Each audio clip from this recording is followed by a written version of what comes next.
আপনাদের সন্তানকে আপনারা সবাই মাদ্রাসায় পড়াবেন। যাক, আর কিছু আসসালামু আলাইকুম। ওয়ালাইকুম আসসালাম। কেমন আছেন আপনি? ভালো। ভালো আছেন? আপনি কি মাদ্রাসায় পড়েন? জি। যাক, আলহামদুলিল্লাহ। কিসে পড়েন? টুয়ে পড়ি। টুয়ে পড়েন? ও, আপনার কোন লাইনে আছেন আপনি? আমি হচ্ছে কি কোন লাইনে আছেন? আমি হচ্ছে কোরআন শরীফ পড়ছি। কোরআন শরীফ পড়তেছেন? হ্যাঁ। ও, যাক। আর বাড়িতে কে কে আছে? আমার মা আছে, আমার নানি আছে, হ্যাঁ। আর আমার ভাই আবার খেয়ে দিয়ে কামড় যাবে। তো আপনার মাদ্রাসায় পড়ে কেমন লাগতেছে? ভালোই লাগছে। ভালোই লাগছে। ও, যাক। মাদ্রাসায় আপনি কি চান এই যে আপনার মতো আরও সবাই এরকম মাদ্রাসা পড়ুক? আপনার যে দূরযাত্রার পোলাবেন আছে, আপনি কি চান?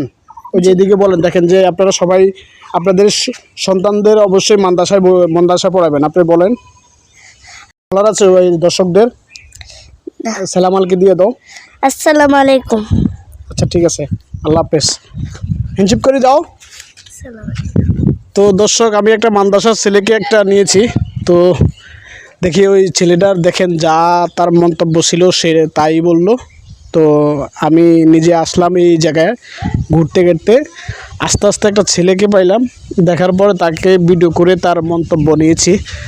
কোথায় আসলাম, কোথায় ছিলাম, তাই একটা ভিডিও করতেছি আর কি। তো এই হলো আমার গাড়ি।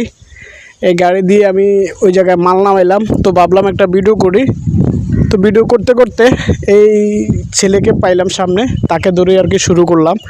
দেখেন পুরা সাইডের দৃশ্যটা, আসলে এত সুন্দর সুন্দর দৃশ্য হয়তো আপনারা অনেকেই দেখছেন। এত ভালো লাগে। এই যে একটা বট গাছটা খুবই আসলে অনেক অদ্ভুত দেখতে, খুব ভালোই লাগতেছে আসলে বাতাস।